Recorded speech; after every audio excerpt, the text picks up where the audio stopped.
Hello, my name is Gary, and I was raised in the Western United States, so I'm a native English speaker. I hope that you will enjoy this YouTube channel. Thank you for joining us. The Tale of Samuel Whiskers by Beatrix Potter, 1866 to 1943. Once upon a time, there was an old cat named Mrs. Tabitha Twitchit, who was a very worried parent. She was always losing her kittens, and whenever they went missing, they were always up to no good. On baking day, she decided to lock them in a cupboard. She managed to catch Moppet and Mittens, but she couldn't find Tom. Mrs. Tabitha searched the entire house, calling for Tom Kitten. She checked the pantry under the stairs, and the best spare bedroom was all covered in dust sheets. She even went up to the attic, but Tom was nowhere to be found. The house was very old, full of cupboards and winding hallways. Some walls were 4 feet thick, and strange noises came from within them, as if there was a hidden staircase. There were odd little jagged doorways in the panelling, and things would disappear at night, especially cheese and bacon. Mrs. Tabitha grew more and more frantic, meowing in distress. While her mother was busy searching the house, Moppet and Mittens got themselves into trouble. Since the cupboard door wasn't locked, they pushed it open and quietly let themselves out. They went straight to the dough that was rising in a pan by the fire. They patted it with their soft little paws. "Shall we make some cute little muffins?" Mittens asked Poppet. Just then, someone knocked at the front door, and Moppet, startled, jumped into the flour barrel. Mittens ran to the dairy and hid in an empty jar on the stone shelf where the milk pans were kept. The visitor was Mrs. Ribby, a neighbour who had come to borrow some yeast. Mrs. Tabitha came downstairs, meowing miserably.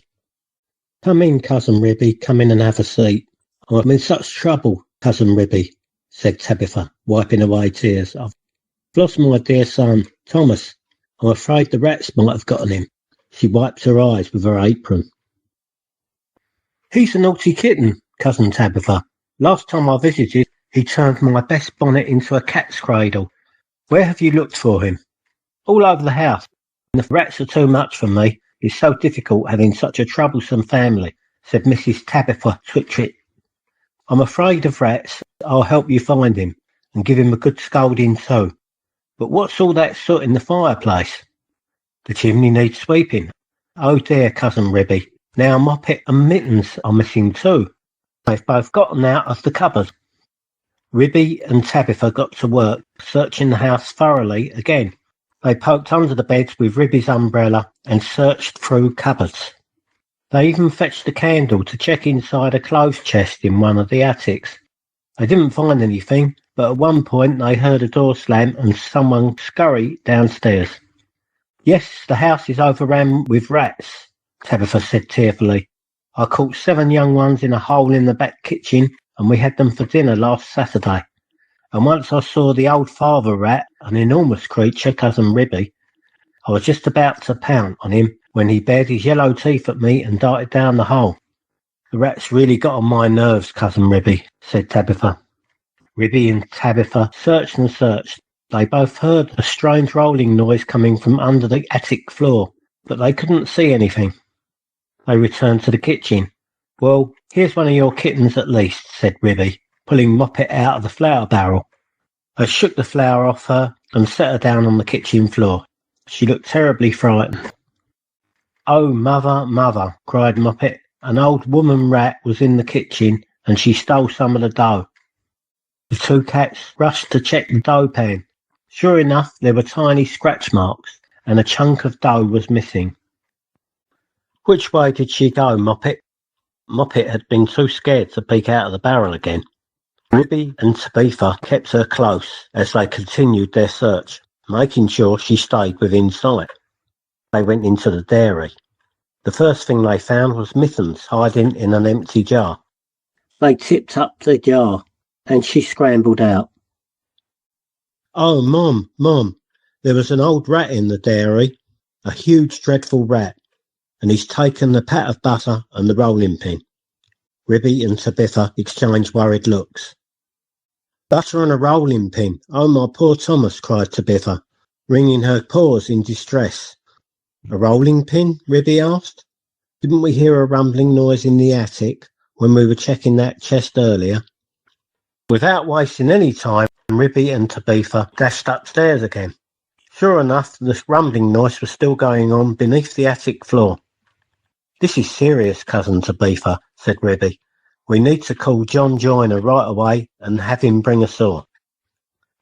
This is what happened to Tom Kitten, and it shows just how unwise it is to climb a chimney in a very old house, especially when you don't know your way round and there are giant rats lurking about. Tom Kitten didn't want to be locked in a cupboard. When he realised his mother was about to start baking, he decided to hide. He searched for a good spot and finally chose the chimney. The fire had just been lit, so it wasn't hot yet, but there was white, choking smoke from the green sticks. Tom Kitten climbed onto the fender and peered up. It was a large, old-fashioned fireplace. The chimney was so wide inside that a person could stand up and walk around. So there was plenty of room for little Tom Kitten. He jumped straight into the fireplace, carefully balancing himself on the iron bar where the kettle usually hangs. Tom Kitten took a big leap off the bar and landed on a ledge high up inside the chimney, sending a shower of soot down into the fender. Tom Kitten coughed and choked on the smoke, and he could hear the sticks starting to crackle and burn in the fireplace below. He decided to climb all the way to the top, get out onto the roof, and try to catch some sparrows. I can't go back now. If I slip, I might fall into the fire and scorch my beautiful tail and my little blue jacket. The chimney was a big old-fashioned one, constructed in the days when people used to burn wood logs on the hearth. The chimney stack stood above the roof like a small stone tower, with daylight filtering down from the top under the angled slates that kept the rain out. Tom Kitten was getting increasingly scared. He kept climbing higher and higher. Tom Kitten waded sideways through layers of soot, feeling like a little chimney sweep himself. It was very confusing in the dark. One flue seemed to lead into another. There was less smoke, but Tom Kitten felt completely lost. He climbed higher and higher, but before reaching the top of the chimney, he came across a spot where someone had loosened a stone in the wall. There were some lamb bones scattered around. This is strange, said Tom Kitten. Who's been gnawing on bones up here in the chimney? I wish I'd never come. And what's that funny smell? Something like mice, but much stronger. It makes me sneeze, he added.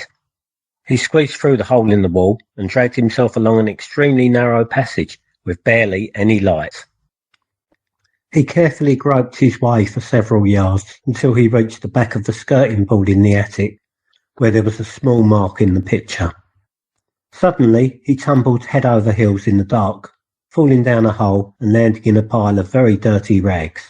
When Tom Kitten got up and looked around, he found himself in a place he had never seen before, despite living in the house his entire life. It was a small, stuffy, musty room filled with boards, rafters, cobwebs and lava and plaster. Across from him, as far as he could see, was a huge rat. What do you mean by falling into my bed, all covered in soot? The rat snapped, chattering its teeth. Please, sir, the chimney needs sweeping, said poor Tom Kitten.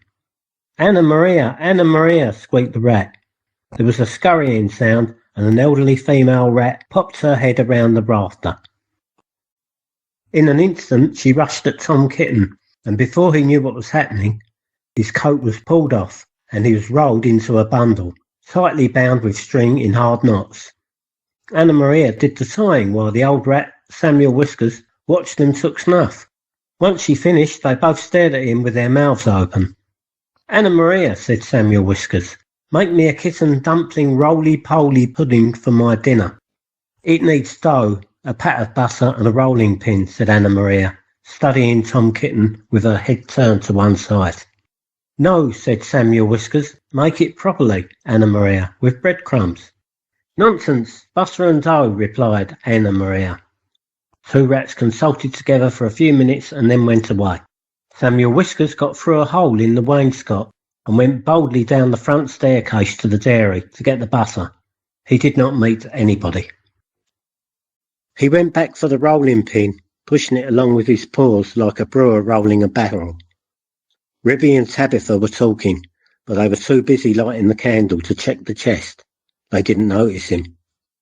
Anna Maria sneaked down along the skirting board and a window shutter to the kitchen to steal the dough. She borrowed a small saucer and used her paws to scoop up the dough. She didn't notice Moppet. Meanwhile, Tom Kitten, left alone under the attic floor, wriggled around and tried to meow for help. But with his mouth full of soot and cobwebs and tied up in tight knots, he couldn't make a sound loud enough for anyone to hear him, except for a spider, which crawled out of a crack in the ceiling and inspected the knots from a safe distance. The spider was an expert at knots, since it often tied up unlucky flies. It didn't bother to help him. Tom Kitten wriggled and twisted until he was completely worn out. Soon the rats returned and started turning him into a dumpling. First they smeared him with butter and then rolled him in the dough. "Won't the string be hard to digest, Anna Maria?" asked Samuel Whiskers. Anna Maria said she didn't think it was a big deal, but she wished Tom Kitten would keep his head still because it was messing up the pastry. She grabbed his ears. Tom Kitten bit, spat, meowed and twisted around while the rolling pin spun around and round. The rats each held on to one end. "His tail is sticking out. You didn't get enough dough, Anna Maria." "I got as much as I could carry," Anna Maria replied. "I don't think," Samuel Whiskers said, pausing to look at Tom Kitten, "I don't think this will make a good pudding. It smells burnt." Anna Maria was about to argue when suddenly there were other noises above, a rasping saw and the scratching and barking of a little dog. The rats dropped the rolling pin and listened carefully. "We've been found out and interrupted, Anna Maria. Let's gather our belongings and whatever else we can and leave right away. I'm afraid we'll have to leave this pudding behind. But I'm convinced the knots would have been impossible to digest, no matter what you say." "Come on and help me wrap up some lamb bones in a blanket," said Anna Maria. "I've got half a smoked ham hidden in the chimney." By the time John Joyner managed to lift the plank, the only things under the floor were the rolling pin and Tom Kitten, who was stuck in a very messy dumpling. But there was a strong smell of rats, so John Joyner spent the rest of the morning sniffing, whining, wagging his tail, and circling round with his head stuck in the hole like a drill. Then he nailed the plank back down, packed up his tools and went downstairs. The cat family had mostly recovered and invited him to stay for dinner. They had to put Tom Kitten in a hot bath to get the butter off. John Joyner smelled the pudding but regretted he couldn't stay for dinner. He had just finished making a wheelbarrow for Miss Potter, and she had also ordered 2 hen coops. As I was heading to the post office late in the afternoon, I looked up the lane from the corner and saw Mr. Samuel Whiskers and his wife hurrying along with big bundles on a little wheelbarrow that looked very much like mine. They were turning into the gate of Farmer Potato's barn. Samuel Whiskers was panting and out of breath, while Anna Maria was still arguing loudly. She seemed to know her way around and had quite a bit of luggage. I'm certain I never gave her permission to borrow my wheelbarrow. They went into the barn and used a piece of string to haul their parcels up to the top of the hayloft. After that, there were no more rats at Tabitha Twitchett's for a long time. As for Farmer Potatoes, he's been nearly driven crazy. His barn is infested with rats everywhere. They're eating the chicken feed, stealing the oats and wheat, and making holes in the flour bags. And they're all descended from Mr. and Mrs. Samuel Whiskers, their children, grandchildren, and great-grandchildren. There is no end to them. Moppet and Mittens have grown into excellent rat catchers. They go rat catching around the village and always find plenty of work. They charge a set fee per dozen rats and earn a comfortable living. They hang the rats' tails in a row on the barn door to display how many they've caught. Dozens and dozens of them. But Tom Kitten has always been afraid of rats. He never dares face anything bigger than a mouse.